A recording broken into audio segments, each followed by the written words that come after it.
Good morning student. हम लोग class 12th की इकोनॉमिक्स अर्थशास्त्र हम लोग कर रहे थे, जिसमें हमने फर्स्ट चैप्टर में बहुत सारी बातें पढ़ी थी। हमने पिछली क्लासों में अर्थशास्त्र की जो परिभाषाएं, विभिन्न परिभाषाएं, अर्थशास्त्र से संबंधित कुछ पुस्तकें लिखी गई थी। अर्थशास्त्र के जनक एडम स्मिथ, उनकी द्वारा लिखी गई पुस्तक का नाम हमने पढ़ा था दुर्लभता प्रदान परिभाषाएं, पूंजीवादी में बहुत सारी ऐसी हमने परिभाषाएं पढ़ी थी। इसके अलावा हमने अर्थशास्त्र, अर्थव्यवस्था को कितने भागों में बांटा गया, तो जो बता रखा था कि अर्थशास्त्र जो है इकोनॉमिक जो उसको दो भागों में व्यष्टि और समष्टि, उनके बारे में पढ़ा। उनके शब्दावली, किनका अध्ययन, उसमें व्यष्टि में किसका अध्ययन होता है, समष्टि में किसका अध्ययन होता है। उत्पादन संभावना वक्र के बारे में हमने पढ़ा, अवसर लागत, सीमांत लागत, सीमांत अवसर लागत। इसके अलावा अर्थशास्त्र में उत्पादन से संबंधित कौन कौन सी समस्याएं हैं, उनके बारे में हमने पढ़ा था। आज जो हम पढ़ने वाले हैं, उसके बाद हमने कुछ मान्यताएं पढ़ी थी। मान्यताएं क्या होती है, आर्थिक विश्लेषण की कुछ कमियां हमने पढ़ी थी। अब हम पढ़ रहे हैं अर्थव्यवस्था के क्षेत्र की, अर्थव्यवस्था के क्षेत्र के आधार पर इसको कितने भागों में बांटा गया। ये लगभग सबका स्टार्टिंग में पढ़ा हुआ है कि अर्थशास्त्र के क्षेत्र कितने होते हैं, शुरू से पढ़ने वाले क्लासों में वही चीजें यहाँ पर है कि अर्थव्यवस्था को क्षेत्र के आधार पर तीन भागों में बांटा गया, प्राथमिक क्षेत्र, द्वितीय क्षेत्र और तृतीय क्षेत्र। प्राथमिक क्षेत्र में किसको शामिल किया गया है, प्राथमिक क्षेत्र में कृषि, पशुपालन को शामिल किया गया, इससे संबंधित जो भी उद्योग होंगे। द्वितीय क्षेत्र में निर्माण, विनिर्माणी जो है, कंस्ट्रक्शन जो है, उससे संबंधित होंगे। और तृतीय जो क्षेत्र है उसमें सेवा क्षेत्र से संबंधित उद्योग शामिल होंगे, जिससे जो भी सेवाएं प्रदान करते हैं, जैसे डॉक्टर हुआ, टीचर हुआ, वो सारी लॉयर हुआ, वो सेवाएं किसमें आएंगी, इसी में आती है। तो अर्थव्यवस्था को क्षेत्र के आधार पर कितने भागों में बांट रखा है, तीन भागों में बांट रखा है। फर्स्ट है प्राथमिक क्षेत्र, सेकंड है द्वितीय और थर्ड है तृतीय क्षेत्र। अर्थव्यवस्था के प्रकार की अगर हम बात करें तो ये भी हमने पढ़ा हुआ है कि अर्थव्यवस्था को कितने प्रकार के कितने भागों में बांटा गया है, तीन भागों में। क्षेत्र की बात करें तो तीन क्षेत्र, प्राथमिक, द्वितीय, तृतीय। जब अर्थव्यवस्था के भागों की बात करें, प्रकार की बात करें तो तीन भाग, पूंजीवादी अर्थव्यवस्था, समाजवादी अर्थव्यवस्था और मिश्रित अर्थव्यवस्था।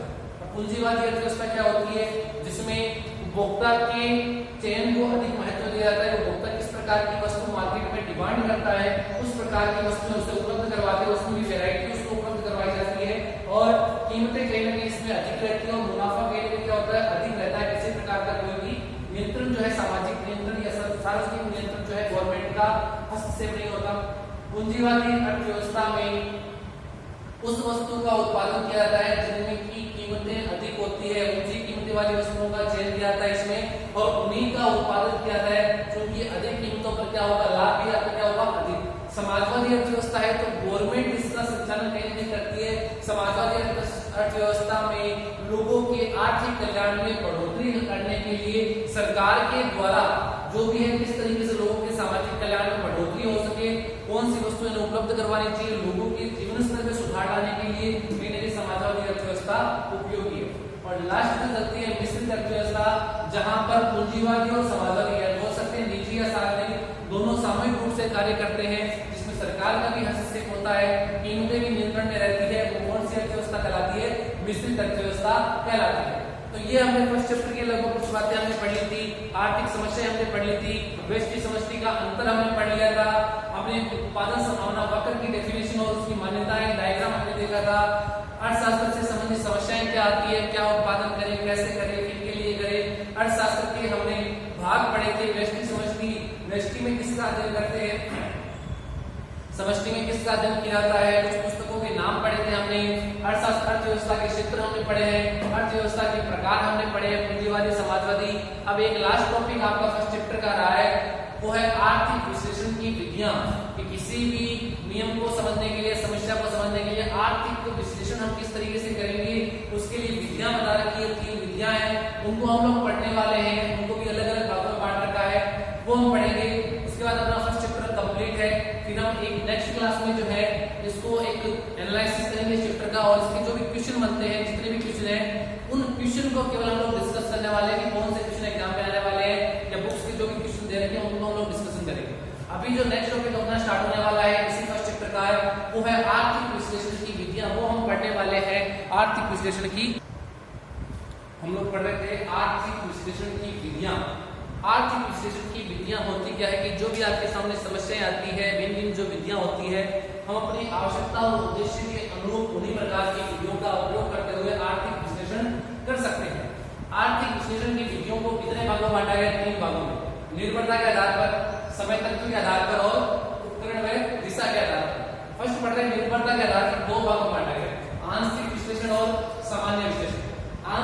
विश्लेषण किसे कहते हैं? जब किसी एक कारक को ध्यान में रखते हुए अध्ययन किया जाता है वो आपका आंशिक विश्लेषण कहलाता है। यानी जब किसी एक कारक को ध्यान में रखते हुए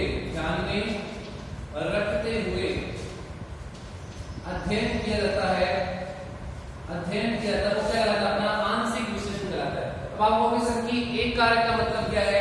तो एक कारक का अभिप्राय है कि किसी भी नियम को पढ़ो तो उसमें बहुत सारी बातें तत्व निर्धारित होते हैं जिनमें केवल किसी एक ही बात को पढ़े। जैसे मैं छोटा सा एक नियम बता रहा हूं, जो मांग का नियम मैंने पहले वाली क्लास में बताया था कि मांग का नियम क्या है, कि मांग का नियम उपभोक्ता के नजरिए से होता है। किसी वस्तु की कीमत में बढ़ोतरी होने पर उपभोक्ता क्या करता है? मांगे जाने वाली मात्रा में कमी आती है, और वस्तु की कीमत अगर घट जाती है तो मांगे जाने वाली मात्रा में क्या होगी?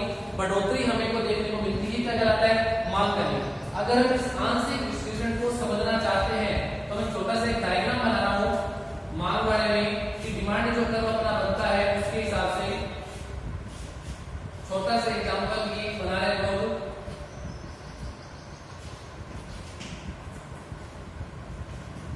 अब सुनिएगा ध्यान से कि डिमांड कर्व या डिमांड मांग का नियम होता क्या है कि मांग के नियम के अनुसार अगर किसी वस्तु की कीमत बढ़ती है, कि वस्तु की कीमत है O से लेकर P0, उस समय मांगी जाने वाली मात्रा कितनी है?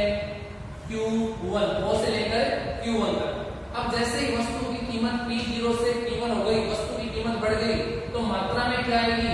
कमी देखने को मिलेगी। कितनी? Q1 से Q0 तक। तो कीमत जब बढ़ जाएगी तो मात्रा में कमी आएगी। मात्रा बोल सकते हैं मांगी जाने वाली मात्रा वर्ड यूज करेंगे, और कीमत जब घट जाती है तो क्या होगा? मात्रा में विस्तार होगा। तो मांग को प्रभावित करने वाले तत्व तो बहुत सारे हैं। वस्तु की कीमत, उपभोक्ता की आय, रुचि, स्वभाव, बहुत सारे ऐसे कारक है जो मांग को प्रभावित करते हैं। तो यहाँ पर क्या लिखा है? केवल और केवल एक कारक को ध्यान में रखते हुए अध्ययन करते हैं। अगर आप मांग का नियम पढ़ना चाह रहे हो, केवल एक कारक को ध्यान में रखते हो, उसका विश्लेषण करते हो, केवल कीमत को समझते हुए कि कीमत बढ़ गई, घट गई, मांग पर क्या फर्क पड़ेगा। तो जब केवल एक कारक को ध्यान में रखते हैं, केवल कीमत को मैं ध्यान में रखकर बोल रहा हूँ, कीमत बढ़ गई, मांग घट गई, बाकी दूसरे तत्वों को जैसे उपभोक्ता की आय कितनी है, उपभोक्ता की पसंद, रुचि, स्वभाव क्या है, उनको मैं ध्यान में नहीं रखूं, और केवल मांग को प्रभावित करने वाले तत्वों में केवल और केवल एक कारक या तत्वों को ध्यान में रखते हुए अगर मैं उस नियम को पढ़ता हूँ, समझता हूँ, तो क्या कहलाएगा? आंशिक विश्लेषण कहलाता है। आई बात समझ में? फिर बात करते हैं सामान्य विश्लेषण। सामान्य विश्लेषण कहलाता है एक से अधिक कारकों को ध्यान में रखते हुए जो अध्ययन किया जाता है वो सामान्य विश्लेषण कहलाता है।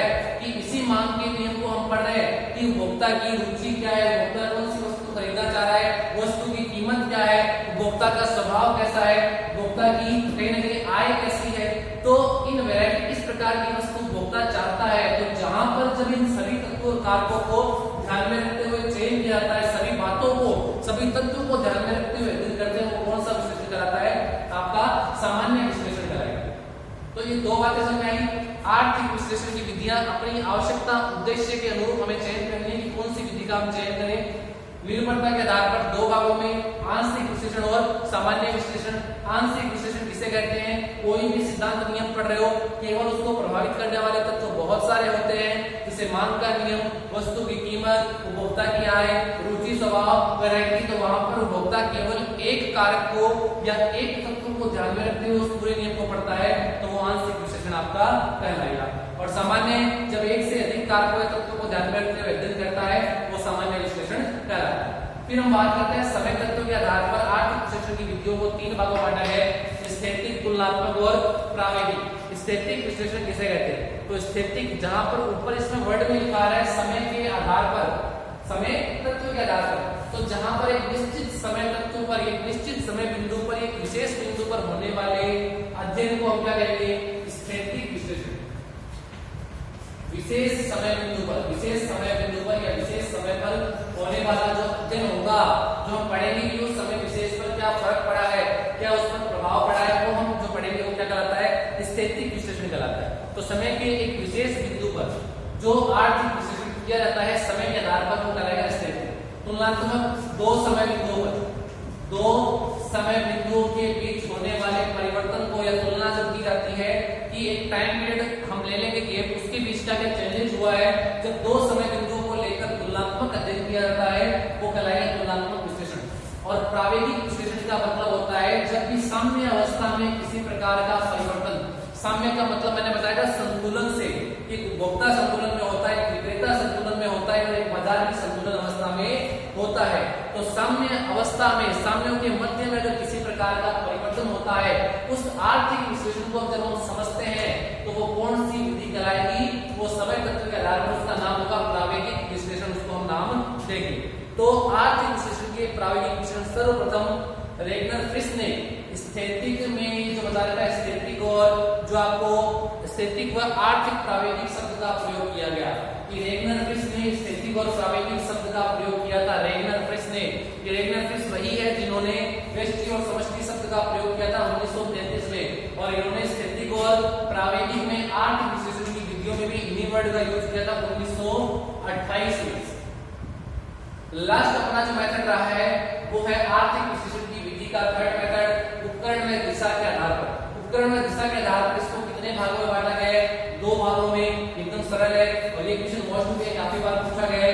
निगमन और आगमन विधि, निगमन और आगमन विधि में क्या अंतर है? निगमन विधि किस पर आधारित है और आगमन विधि आपकी किस पर आधारित है?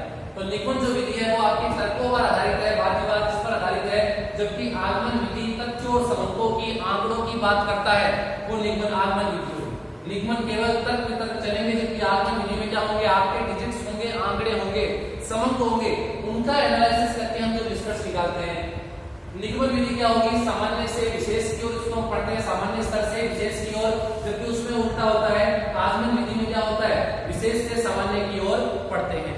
तो ये जो अपना है टॉपिक कंप्लीट हो चुका है, फर्स्ट चैप्टर अपना कंप्लीट हो चुका है, जिसमें दोबारा मैं आपको बता दूं, सबसे पहले हमने पढ़ा था वार्ता शब्द का प्रयोग। वार्ता शब्द क्या है? आर्थिक क्रियाएं कौन कौन सी होती है, आर्थिक क्रियाएं क्या है, अर्थशास्त्र की विभिन्न अर्थशास्त्रियों द्वारा दी गई परिभाषा, 5000 परिभाषाएं हमने पढ़ी थी। फिर अर्थशास्त्र के प्रकार हमने पढ़े थे, कितने भागों में बांटा गया है, व्यष्टि और समष्टि, व्यष्टि क्या होती है, समष्टि क्या होती है, ये पढ़ा था। अंतर पढ़े थे, उत्पादन संभावना वक्र क्या होता है वो हमने पढ़ा था। अवसर लागत, सीमांत अवसर लागत हमने पढ़ा था। अर्थशास्त्र के प्रकार, क्षेत्र पढ़े थे, अर्थव्यवस्था के प्रकार पढ़े थे। अर्थशास्त्र में आने वाली कुछ समस्याएं, आर्थिक विशिष्टि की कुछ कमियां हमने पढ़ी थी।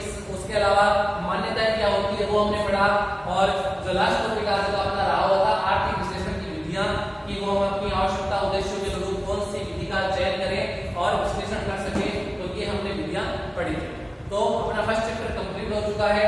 इसमें जो है नेक्स्ट क्लास में हम लोग फर्स्ट चैप्टर से रिलेटेड जितने भी क्वेश्चन है वो करने वाले हैं। Thank you.